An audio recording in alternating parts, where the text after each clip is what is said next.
Sairam, welcome back everyone.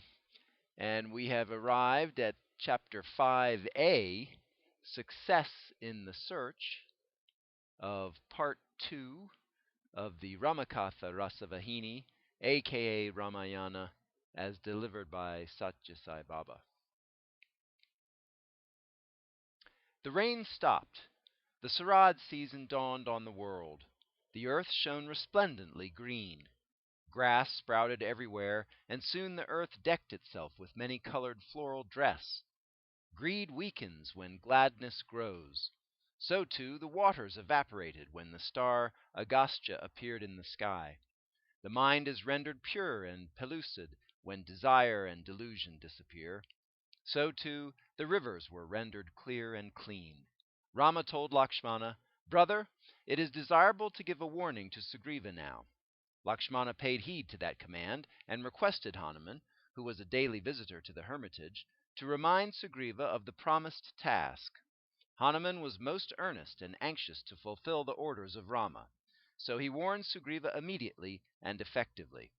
He called together the leaders of the monkey hordes and initiated the arrangements. Sugriva gave everyone the determination and courage needed for the execution of the task assigned. Urged by the resolution that the mission must succeed, he sent them to all the four quarters. He entrusted the overall leadership to Hanuman himself. Led by Hanuman, the entire assembly of monkeys shouted, "Jai to Sugriva, and Jai to Rama the Lord." Dancing and jumping in glee, the monkeys hurried on their different demarcated paths, inspired by Hanuman and the holiness of the mission. Hanuman went east with a group of followers. Sushena and Mandava proceeded north. They searched the Gandhamadana mountain range, the Sumeru peak, the Arjuna mountain, and the Nilagiri ranges, and the caves therein, until at last they reached the shore of the northern sea.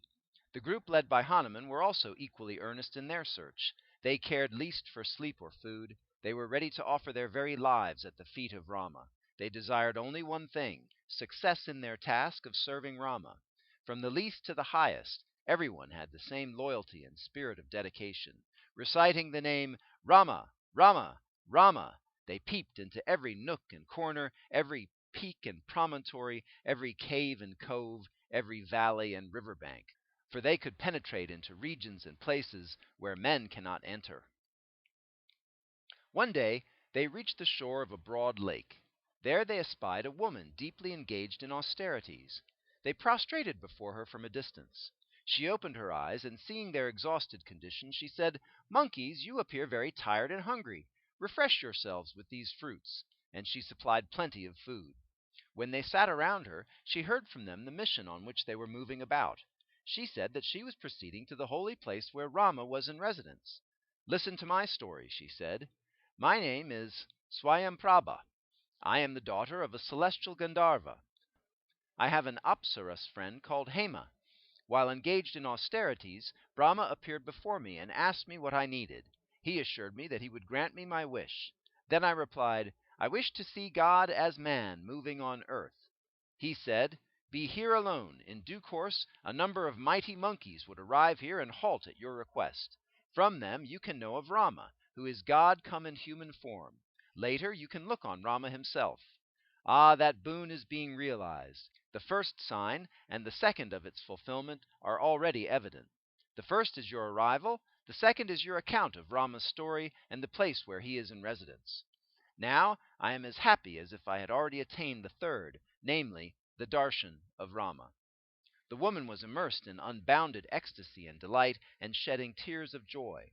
The monkeys, too, were deeply moved and shed tears of delight. Meanwhile, the woman began introspecting with eyes closed. She broke the silence with the announcement, "Monkeys, on a seashore, in a beautiful city, at the center of a charming garden, alone, all by herself, Sita is bewailing her fate. You will see her without doubt. Be assured of this. Proceed in confidence and with courage." One day during their journey the monkeys sank in gloom and sighed, "Alas! Of the period allotted to us by our master Sugriva only 2 days remain, and we have not traced Sita." Angada and the rest lamented their fate and were lost in despair. Tears rolled down their cheeks. They had come to the shore of the sea, and were sad that no one of them could cross it to continue the search. So they sat in groups on the sands, and were pining in disappointment. Jambavanta, the old leader, counseled Angada in many ways. "Why do you grieve? We have put forward our best efforts. We have searched all places without the least dereliction of duty. We have not wasted a single moment in idling. We have not worried even about food and drink. We've been engaged ceaselessly in the search for Sita. Our master and ruler Sugriva might not be a witness to our activities, but believe me, Rama is witnessing them. Therefore, Rama will not be a party to the infliction of any punishment on us. We have no reason to fear the anger of Sugriva. Since this is his task, let us carry it out with his name on our tongue and his form in our minds." While Jambavanta was thus consoling and comforting Angada, a huge aged bird hopped up to the shore, in order to perform the last rites for his dead brother and offer water sanctified by sesame grains in the holy sea. The monkeys gathered around the new arrival and wondered whether it was a Rakshasa who had transformed himself into that form. The bird, however, started speaking first. It said, "Monkeys, my name is Sampati. Myself and Jatayu are brothers. Eagles as we are, we both raced towards the sun in competition years ago. My brother could not bear the scorching heat as we neared the sun. He flew back, but a sense of pride induced me to continue the flight. As I proceeded stage by stage, my wings were burnt and fell off. I dropped like a stone from the depths of the sky. A sage named Chandrama happened to pass that way and see my plight. He sat by my side and taught me a good deal of wisdom through his lessons. Listening to his precepts, my pride was destroyed. He told me, 'O king of birds, listen to my words. In the Treta Yuga that is coming, God, Narayana, is incarnating in human form. His consort will be carried by Ravana to an unknown place. An army of Vanaras, monkeys, will proceed to trace her whereabouts. Your life will be rendered holy and worthwhile on seeing those emissaries of God engaged in their holy mission. You can assure yourselves that it has been rendered so, because at that very moment your wings will grow in strength. Your duty will be to communicate to them information regarding the place where Sita is kept. This day I came to this place by the sea in order to perform the last rites of my brother Jatayu. Seeing you, I recollected the words of that sage uttered so long ago. Why, as soon as I recollected, see, his words have come true.' At this, the Vanaras exclaimed excitedly, 'Sampati, keep aside the story of your life. Our term is fast ending. Tell us quick the clues to know where Sita is. Tell us what you know. What happened to her?' Sampati lost no time in elaboration. He said, 'O Vanaras, one day when I was afflicted with uncontrollable hunger, I called my son Suparna to my side and told him, "Son, fly quick, get me some food. I am old, I am hungry, my wings too have fallen off." Seeing my plight, he flew into the forest but did not return. My anxiety for him suppressed the pangs of hunger. At last he appeared with some quantity of venison. My hunger made me forget the restraint natural to a wise being. I was enraged at the inordinate delay, and I decided to pronounce a curse on my son. Fearing this, my son caught hold of my feet in supplication and said, "Father, I did not waste a single moment while away. Please listen to my prayer. Pardon me for the delay that was unavoidable." He placed the venison before me, and when my hunger was appeased by eating it, I asked him to relate to me the cause for the delay. He said, "When I was flying into the forest, a person with 20 hands and 10 heads was hurrying along. With him was a woman of indescribable beauty. She was weeping and wailing most pitiably. I knew it was a monster, and so I attacked him and saw the woman inside the chariot. She was crying out just one name, 'Rama! Rama! Rama!' No other word emerged from her mouth. My futile attempts to stop his progress and to save that woman caused this delay. When I heard these words, I felt terribly ashamed that I had lost my wings and that I had grown old. I was overcome with grief. I guessed he must be a Rakshasa. So I asked my son in which direction that 10-headed monster was proceeding. He answered that he had taken the southern direction. Immediately I exclaimed, 'Alas! That monster is the Ravana whom the sage had mentioned. That woman is the divine mother Sita. There can be no doubt in this. That monster has stolen her like a dog, a fox, and he's running away with his prey. I gnashed my teeth in anger. What else could I do? Thus, Sampati explained what had happened and what he knew of the incident. I have been awaiting the arrival of the army of Vanaras, as the sage had informed me. I was hoping every day that they would be passing my way. Today my prayer is answered. My life has been sanctified. Then Sampati announced, O Vanaras, the city of Lanka is situated on the triple peak hill by the shore of the sea. That city has many charming gardens and parks.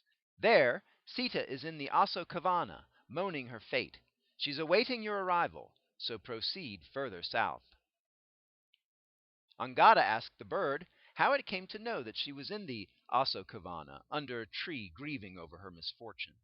Sampati answered that the vision of the eagle does cover an area of 400 yojanas, and that, had he not been handicapped by age, he would certainly have helped them even more in their mission. The problem now was crossing the ocean. Sampati said, O Vanaras, you can achieve success in the task allotted to you by Rama if there is one among you who has the strength and the skill to leap a distance of 100 yojanas. As he was saying thus, the wings of Sampati grew and flapped a little. He could hop a slight distance, and within a short time he could actually fly. The words of the sage had proved true. Sampati was wonderstruck at the regaining of the wings. He said, O brave Vanara heroes, to fulfill the command of Rama, you have carried out the search with great efficiency and enthusiasm, without allowing even hunger and thirst to hinder your efforts. You have evinced steady faith and deep devotion. You have risked your lives often while engaged in the search. It is Rama who has been conferring endurance and strength on you. He is having his task executed by you. Your duty now is to contemplate on him and pray to him with a full heart. When that is done, you can see Sita without fail and give satisfaction to Rama. You can, with his grace, leap over the ocean with ease, see Sita, and bring joy to Rama's heart. The joy that we cause in the heart of God is the only worthwhile achievement. What can we say of lives that do not offer this gift to God? Only those who live on the lines laid down by God and who by their acts carry out his wish are valid. The rest are barren and futile. They only consume precious food and move about, burdening the earth. With these words, Sampati took wing and flew away.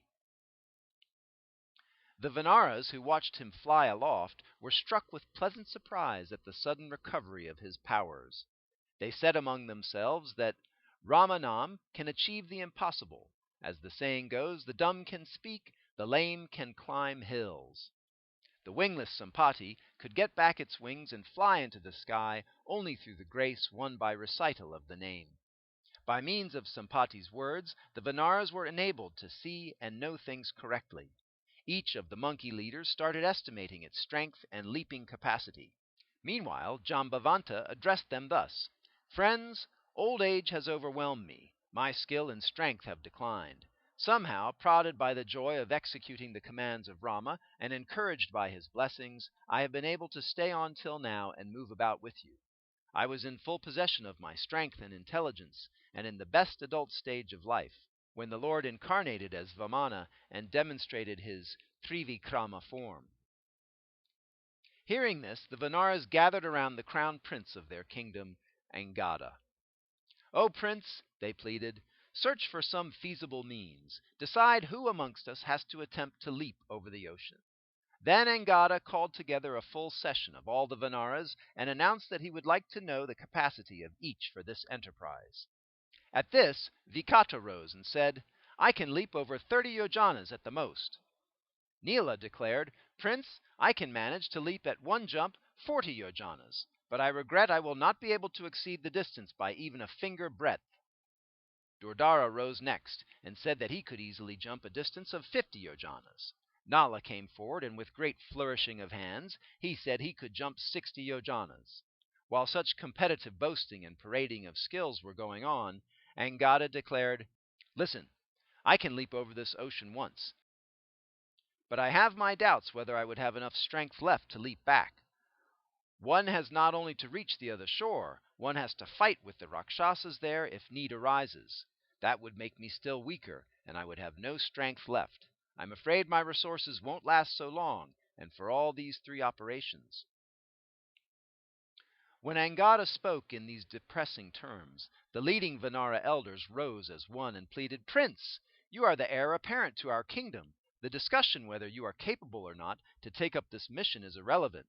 It is not right and proper that you should cross over the land of the Rakshasas. It is against the canons of royalty. This is a task which you have to assign to some servant of the kingdom.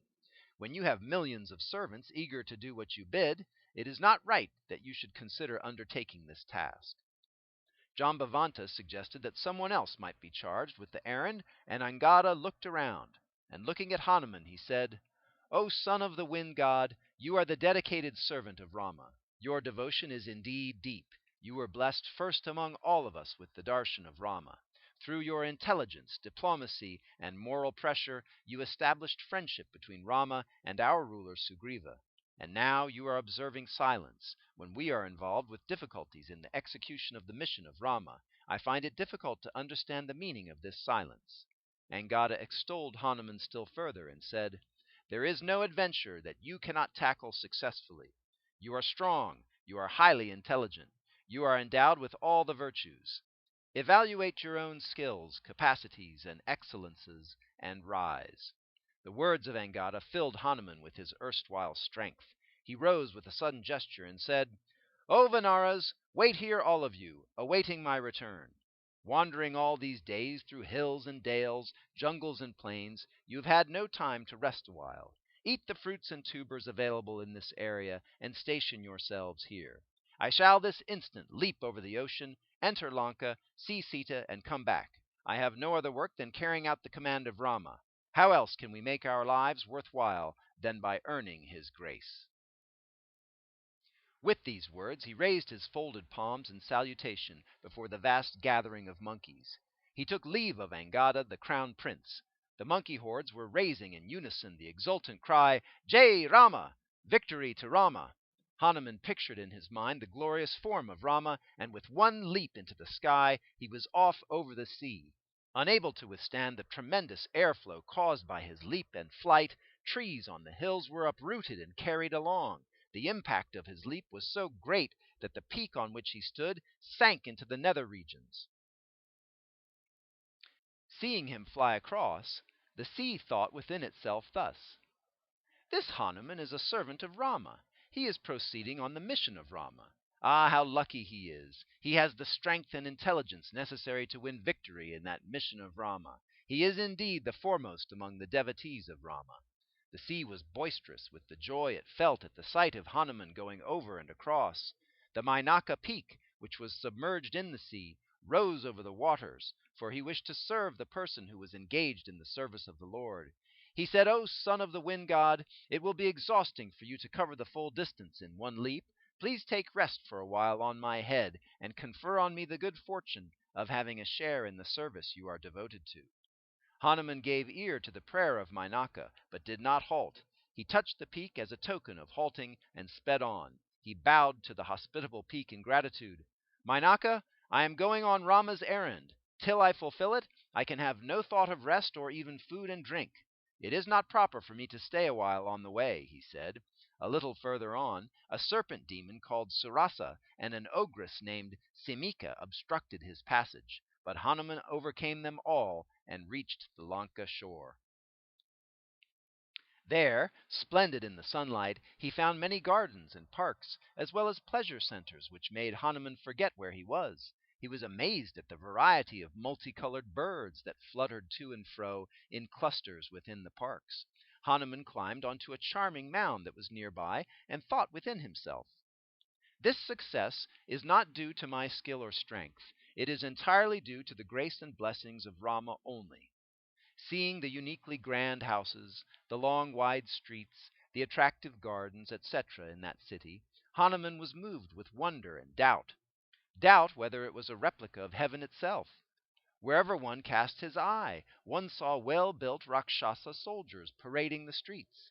Rakshasa women, famed for their skill and powers to assume whatever form they wanted, were found by Hanuman indulging in licentious sports.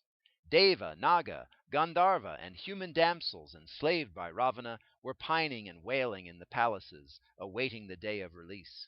Hanuman concluded that it would not be wise to move about in his native form among the vast crowds that filled the streets. He assumed a subtle, imperceptible form and entered the city. There was at the very entrance gate of Lanka a demoness named Lakini, placed there on purpose to prevent any foreigner, whatever his intentions may be, from entering the city. She saw the strange figure of Hanuman venturing to enter, and accosted him in a threatening manner. "Who goes there? Where do you come from? Who are you? We have never before seen such a creature in this region. You could not have come from outside the bounds of Lanka, for Lanka is surrounded by the sea. Ah, did you by any means come across the sea? How can you avoid me and enter the city? Halt! Stop where you are!" Hanuman paid no attention to her vaporings. He moved forward, dragging his tail behind him, as if he had not heard her threats. Lakini became even more furious and ferocious. She roared in anger, "O ill-fated fool! Do not my words fall on your ears?" Hanuman brushed aside her protests and questions. He walked towards the gate, with a smile on his face. Lakini shouted, "Ugly beast! Whoever goes against my orders will be eaten up. Remember, I will chew your bones in seconds. Be warned." She rushed forward to catch the tiny monkey that Hanuman had become while he sought to enter Lanka city. When she came right in front of him, Hanuman tightened his little fist and hit her a mighty blow. She rolled unconscious on the ground. Blood flowed in streams from her mouth. She recovered after a while and rushed madly forward to catch hold of Hanuman. But when Hanuman dealt another blow, she could not bear the impact. She fell and could not rise again. But she managed to sit up after great struggle, and with folded palms she supplicated, "O person of wonderful form! Long ago, when Brahma, the first of the Trinity, was turning away from Ravana, after granting him many boons, he faced him all of a sudden and said, 'The day your guardian of the gate is fatally hurt by a blow from a monkey's hand, know that your downfall begins. Your powers can no longer help you. Be warned by that incident that death is drawing near.' That monkey will enter Lanka at the command of God for fulfilling his mission. His arrival heralds the destruction of the Rakshasas. Be conscious of this. You are the messenger indicated. How fortunate that my body was sanctified by contact with your sacred hand. Ah, how soft and thrilling was the blow you gave me." Saying thus, she fondled the spot where Hanuman had hit her. Meanwhile, paying no heed to her words, unmoved by praise and unconcerned with blame, Hanuman entered Lanka, repeating "Rama, Rama, Rama" with every breath. Still a thought tormented him. Who would give him the clue about where Sita was? How to identify Sita when one sees her? He adopted a subtle form to escape notice, and moved from one treetop to another. He roamed in the bazaars and among groups of Rakshasas, unknown to anyone. Suddenly his eyes fell upon a building that seemed a temple of Hari. It had a garden of tulsi plants all around it. Over the entrance door the name Hari was carved beautifully. The house was undoubtedly a temple of the god Vishnu. Hanuman was surprised. How came the name Hari over this door, he wondered. Surely this is a holy spot, he decided. The curiosity of Hanuman was awakened. He jumped onto the roof of that place and peeped through the window to find out what exactly was happening.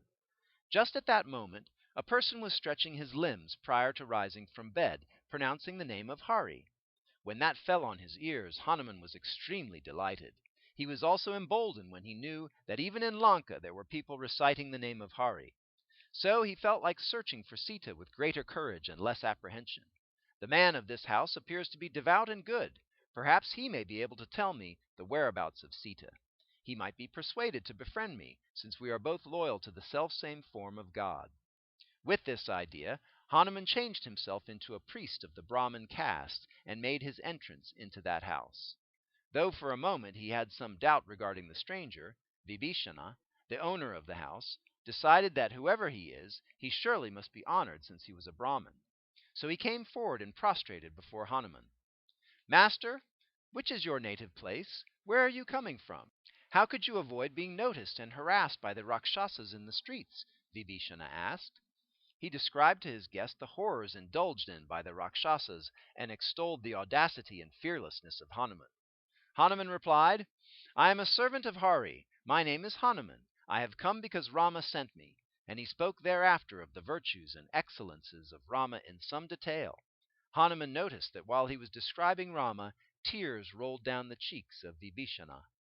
"Oh, what a happy day! How great is my fortune! As soon as I rose from bed, I could hear today these glorious words which bring peace and joy," thought Vibhishana to himself.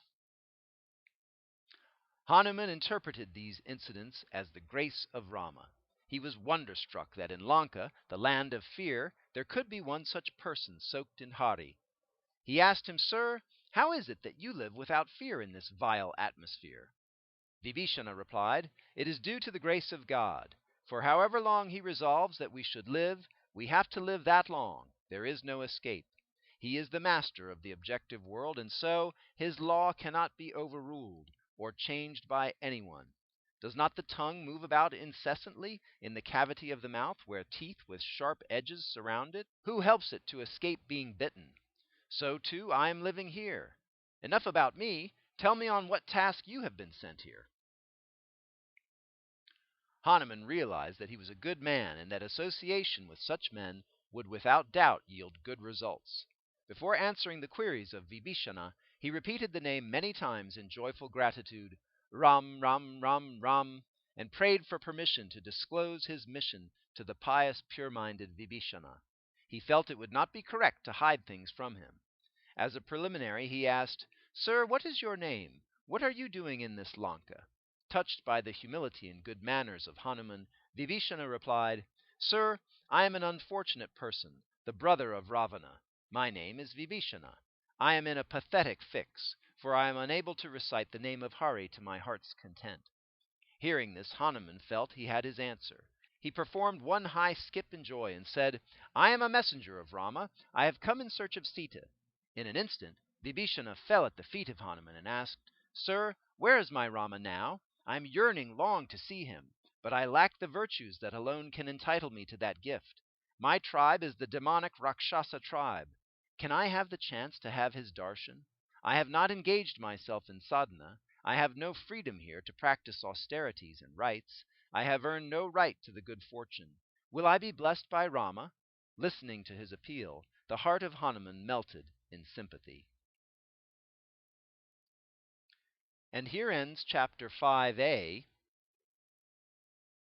Success in the Search, of Part 2 of the Ramakatha Rasavahini, aka Ramayana, as delivered by Satya Sai Baba.